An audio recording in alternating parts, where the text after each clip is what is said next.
So, ayan na nga guys, sa time na to, papunta kami sa Scarborough sa time na to. Yan, nasa bangka kami malaki. Abutin nga pala ng within 1 nights and 1 day ang travel papunta doon. So, matagal-tagal din guys. Kaso, yun, sorry. So, pagdating naman doon ay sulit naman guys kasi ang daming isda, sobrang dami ng isda yan.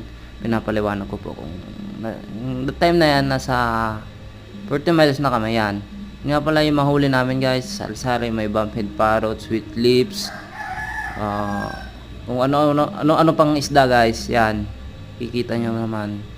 So, ito nga pala guys yung pinag-aagawan ng Pilipinas at saka China. Scarborough Shoal, yan.